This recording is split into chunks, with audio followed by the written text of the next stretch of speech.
নমস্কার বন্ধুরা, সম্পাস রান্নাঘরে আপনাদের সকলকে স্বাগত। আজ আবার একটা রেসিপি নিয়ে আপনাদের কাছে চলে এলাম। আজকে আমি চিনি এবং খোয়া ক্ষীর ছাড়া আপনাদেরকে গাজরের হালুয়া বানিয়ে দেখাবো। তাই ভিডিওটা স্কিপ না করে পুরো রেসিপিটা দেখার অনুরোধ রইল। রেসিপিটা ভালো লাগলে আমাকে কমেন্ট বক্সে কমেন্ট করে জানাবেন। ভালো লাগলে লাইক বাটনটাও প্রেস করে দেবেন আর আপনাদের বন্ধুদের মধ্যে আমার ভিডিওটাকে শেয়ার করে দেবেন। আর আমার নতুন বন্ধুদের কাছে অনুরোধ, আমার চ্যানেলটাকে সাবস্ক্রাইব করে পাশে থাকবেন। আর আমার চ্যানেলে নতুন নতুন রেসিপি দেখার জন্য পাশে থাকা ছোট্ট বেল আইকনটাও প্রেস করে দেবেন। চলুন আর কথা না বাড়ি, কিভাবে আজকে চিনি ছাড়া গাজরের হালুয়া বানাচ্ছি রেসিপিটা দেখে নেওয়া যাক।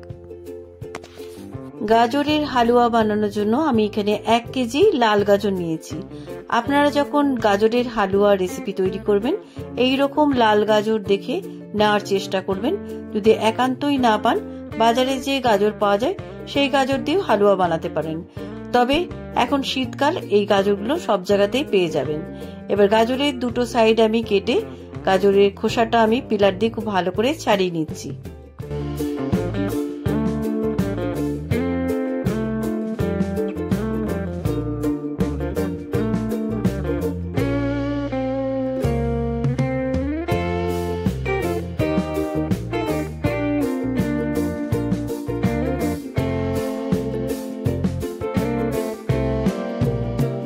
সবকটা গাজরের খোসা আমার ছাড়ানো হয়ে গেছে। গাজরগুলো আমি এবার গ্রেট করে নেব। গ্রেট করার সুবিধার জন্য আমি একটু গাজরগুলোকে ছুরি দিয়ে ছোট ছোট করে টুকরো করে নিচ্ছি।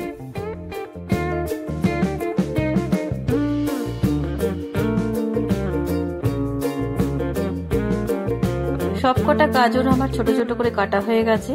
এবার এই গাজরগুলোকে ভালো করে আমি ধুয়ে নিয়ে আপনাদের কাছে ফিরে আসছি। গাজরগুলোকে খুব ভালো করে ধুয়ে নিয়ে চলে এসেছি। দেখুন, একদম পরিষ্কার করে ধুয়ে নিয়েছি। এবার এই গাজরগুলোকে গ্রেট করে নেবো। তার জন্য আমি একটা গ্রেটার নিয়েছি। গ্রেটারে এই বড় ফুটোগুলো দিয়ে আমি গাজরগুলোকে গ্রেট করে নিচ্ছি।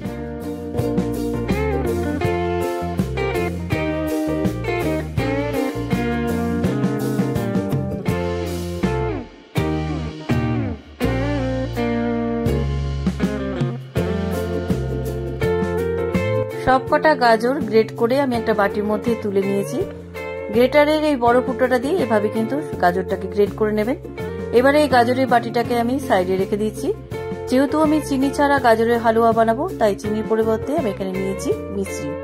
আমি এখানে 150 গ্রাম মিছরি নিয়েছি। এবারে এই মিছরিটাকে আমি মিক্সিতে গুঁড়ো করে নেব। মিক্সিতে মিছরিগুলো গুঁড়ো করার আগে কিন্তু আপনারা হামলদিস্তায় কিংবা শিলনোড়ায় ভেঙে তারপরে কিন্তু মিক্সিতে গুঁড়ো করে নেবেন। আমিও কিন্তু সেটাই করেছি, তা নাহলে কিন্তু মিক্সিটা খারাপ হয়ে যেতে পারে। মিক্সিতে আমার মিছরিটা গুঁড়ো করা হয়ে গেছে। দেখুন, একদম কিন্তু মিহি করে গুঁড়ো করে নিয়েছি। এবারে এই মিছরি গুঁড়োটা আমি একটা বাটির মধ্যে ঢেলে রাখছি। মিছরি গুঁড়োটা আমার বাটির মধ্যে ঢালা হয়ে গেছে। এবারে মিছরি গুঁড়োর বাটিটাকে আমি সাইডে রেখে দিচ্ছি।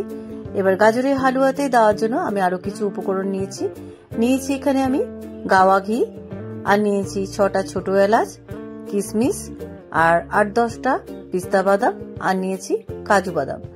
আর গাজর হালুয়াতে ডেকোরেশনের জন্য আমি একটু শুকনো গোলাপের পাপড়ি নিয়েছি। এবার এই বাদামগুলোকে আমি ঘিয়ে ভেজে নেব। ঘিয়ে ভাজার জন্য আমি ইন্ডাকশনে একটা কড়াই বসিয়ে দিলাম। কড়াইটা গরম হয়ে যাওয়ার পর আমি কড়াইয়ের মধ্যে দিয়ে দিচ্ছি 2 টেবিল স্পুন গাওয়া ঘি। ঘিটা মেল্ট হয়ে গেছে, চারিদিকে ছড়িয়ে দিচ্ছি। এই সময় কিন্তু আঁচটাকে মিডিয়ামে রাখবেন, তাহলে কিন্তু ঘিটা পুড়ে যাবে। এবার এই ঘিয়ের মধ্যে আমি গোলাপের পাপড়ি আর কিশমিশগুলো ছাড়া আমি কয়েকটা আমন্ড বাদামও নিয়েছি। এবারে সে সমস্ত বাদামগুলোকে আমি ঘিয়ের মধ্যে হালকা ব্রাউন করে ভেজে নিচ্ছি। খুব বেশি কিন্তু ভাজার প্রয়োজন নেই।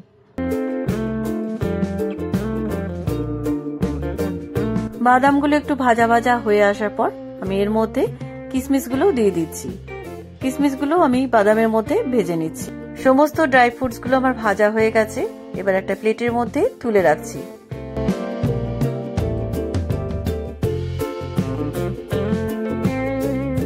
সমস্ত ভাজা ড্রাই ফ্রুটস গুলো আমার কড়াইয়ের থেকে তোলা হয়ে গেছে। এবার ওই ড্রাই ফ্রুটস ভাজার ঘিয়ের মধ্যে আগে থেকে গ্রেট করে রাখা গাজরগুলো দিয়ে দিচ্ছি।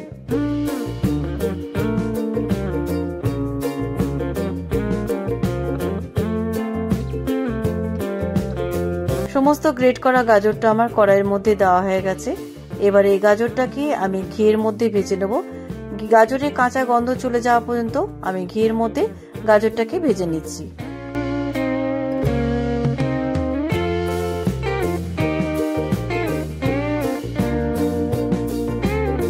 ঘিয়ের মধ্যে গাজরটা আমার খুব ভালো করে ভাজা হয়ে গেছে, গাজরের কাঁচা গন্ধও চলে গেছে।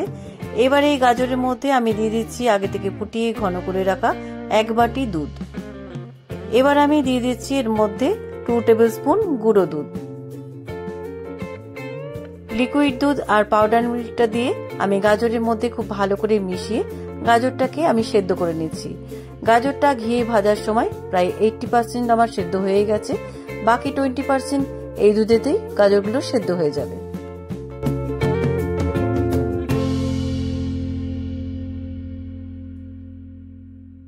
গাজরটা আমার ভালোভাবে সেদ্ধ হয়ে গেছে, তবে কিন্তু একেবারেই গলে যায়নি, একটু দানা দানা রয়েছে। এবার এই সেদ্ধ গাজরের মধ্যে আমি দিয়ে দিচ্ছি আগে থেকে মিক্সিতে গুঁড়ো করে রাখা মিচড়ি।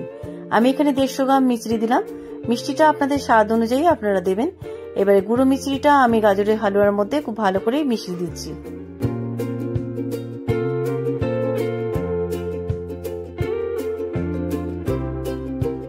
গাজরের হালুয়ার মধ্যে মিচড়িটা খুব ভালোভাবে মিশে যাওয়ার পর আমি এর মধ্যে সামান্য একটু লবণ দিলাম। যে কোনো মিষ্টি জাতীয় জিনিসে সামান্য একটু লবণ দিলে মিষ্টি স্বাদের গুণ কিন্তু অনেকটা বেড়ে যায়। এবার লবণটা খুব ভালোভাবে গাজরের হালুয়ার মধ্যে মিশিয়ে দিচ্ছি। মিষ্টি গুঁড়োটা দেওয়ার পর দেখুন অনেকটাই জল বেরিয়েছে, এটাকে হাই ফ্লেমে আমি শুকিয়ে নিচ্ছি। দেখুন গাজরের হালুয়ার থেকে জলটা কিন্তু একদম শুকিয়ে গেছে। এবারে গাজরের হালুয়ার মধ্যে আমি দিয়ে দিচ্ছি আগে থেকে থেতো করে রাখা এলাচ গুঁড়ো।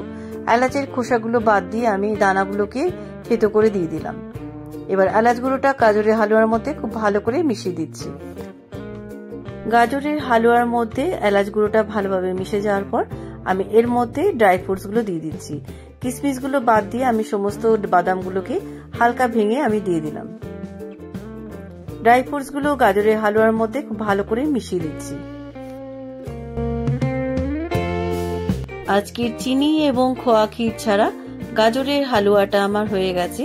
এবার নামাবার আগে আমি 1 টেবিল স্পুন গাওয়া ঘি দিয়ে দিলাম। গাওয়া ঘিটা গাজরের হালুয়ার মধ্যে খুব ভালোভাবে মিশিয়ে আমি ইন্ডাকশন দিয়ে সুইচ অফ করে দিচ্ছি। আজকে চিনি এবং খোয়া ক্ষীর ছাড়া গাজরের হালুয়া আমার হয়ে গেছে।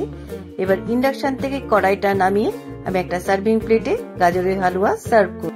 কেমন লাগলো আজকের চিনি এবং খোয়া ক্ষীর ছাড়া এই সুস্বাদু গাজরের হালুয়ার রেসিপি? আপনারা যারা চিনি খেতে চান না তারা এইভাবে একবার চিনি ছাড়া গাজরের হালুয়া বানিয়ে খেয়ে দেখুন, স্বাদে কিন্তু কোনো তফাৎই হবে না। রেসিপিটা একবার হলেও ট্রাই করার অনুরোধ রইল। রেসিপিটা কেমন লাগলো আমাকে কমেন্ট বক্সে কমেন্ট করে জানাবেন।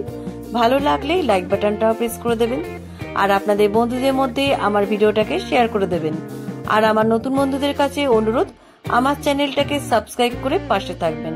আর আমার চ্যানেলে নতুন নতুন রেসিপি দেখার জন্য পাশে থাকা ছোট্ট বেল আইকনটাও প্রেস করে দেবেন। আজ তাহলে চলি, আবার একটা নতুন দিনে নতুন রেসিপি নিয়ে আপনাদের কাছে চলে আসবো। সবাই ভালো থাকবেন, সুস্থ থাকবেন। ধন্যবাদ।